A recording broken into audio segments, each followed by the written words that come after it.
Rule number 3, which talks about the general definitions, provides definitions to terms that reappear throughout the rules of the road. Less frequently used terms are also defined where they appear, for example, in rules 12b, 13b, 14b, 21, and 32. I'll talk more about that as we go along today. So, the first part A of this rule talks about the word vessel. And all vehicles that operate on the water are actually vessels, including displacement craft. Those are those that float or are supported by the static buoyancy derived from the water that their hulls displace, or non-displacement craft. Those are the vessels that are supported by the dynamic lift of hydrofoils or other lifting surfaces, as well as seaplanes. And the phrase used or capable of being used as a means of transportation implies the practical transportation of people or cargo. Inner tubes are not included, although sailboats are. In part B, you can see has focused on the power-driven vessel. Now, vessels propelled by oars, paddles, or other human or animal-powered means are not included in this definition, nor are they covered in the steering rules anywhere, at least from rules 4 to 19. If you are in a rowboat, canoe, kayak, or similar, you must use rule number 2. So, in other words, you basically have to use common sense and good judgment. Now, vessels propelled by machinery as well as any other means of propulsion are considered to be power-driven vessels. A day shape is required for most of these vessels using both sails and machinery for propulsion. Part C of the rule focuses on sailing vessels, of course. Now, vessels using only their sails for propulsion are included in this definition, even though they may be fitted with an engine.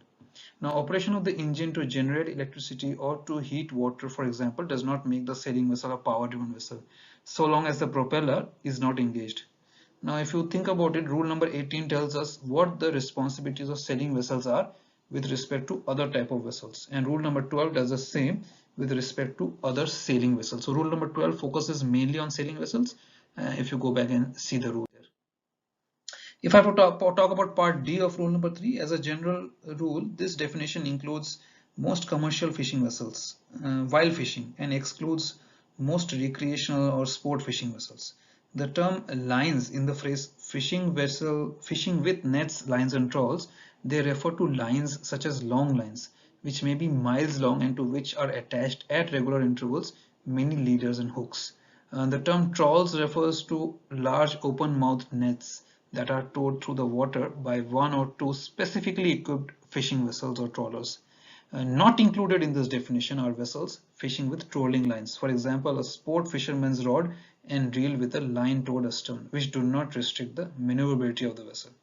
The use of nets, lines, or trawls is presumed to restrict maneuverability, while the use of trolling lines is presumed not to do so. The master determines whether the fishing apparatus restricts maneuverability or not.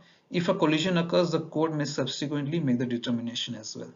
In any case, a master electing to take on vessel engaged in fishing status is required to display the day shapes and lights prescribed by rule number 26.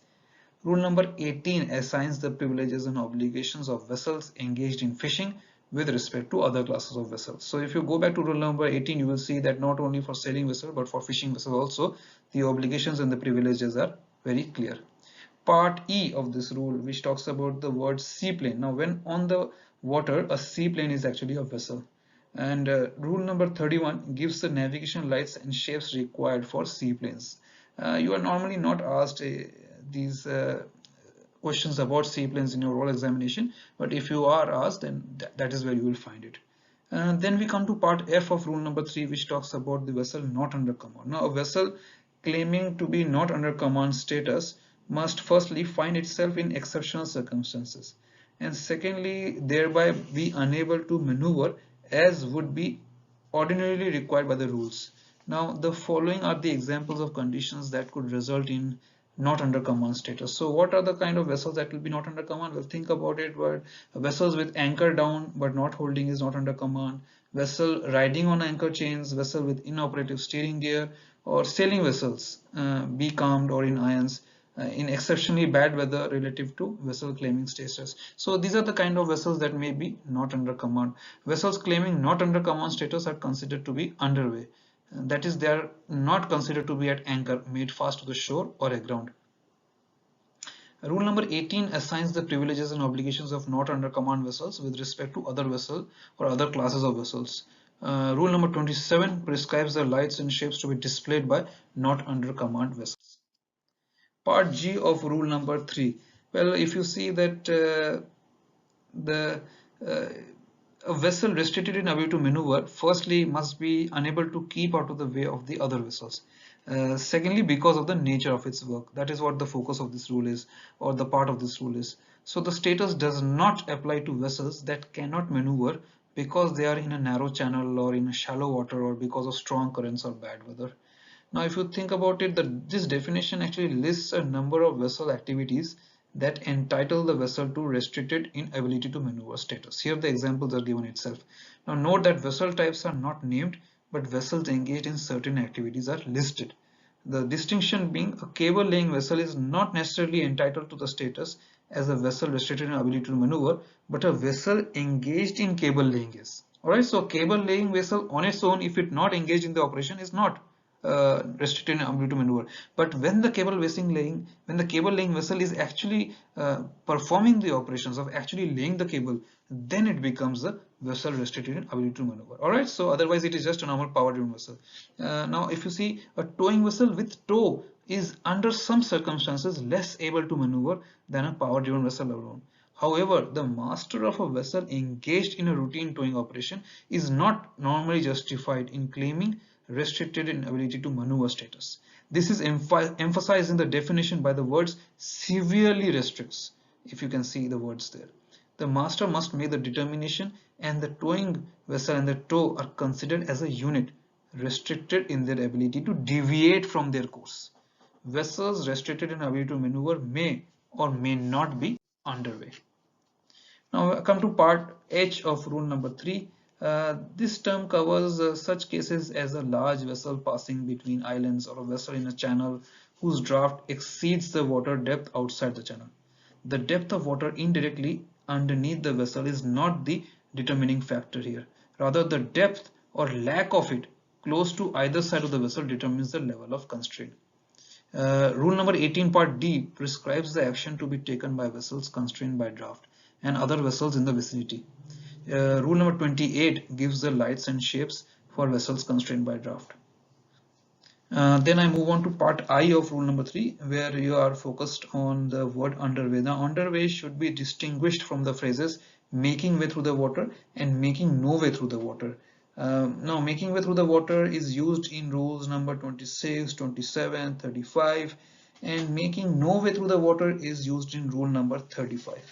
A vessel that is underway need not be moving through the water, but may simply be not anchored, aground, or made fast to the shore. This is the definition. If a vessel is making no way through the water, it is stopped and drifting unless it is not underway. If it is moving relative to the water, it is making way. For example, if a ship is headed up a river making 5 knots through the water, then there is a 5 knot current against it. Then it is making way through the water even though it is making no progress relative to the shore. However, another ship drifting down the river is not making way even though it is moving much faster over the bottom. It is fairly common for river towboats pushing ahead to hold their position by putting the head of their tow against the bank and applying some forward thrust to prevent any kind of movement. In this situation, the tow is free to maneuver and not considered to be aground. Therefore, it is considered to be underway.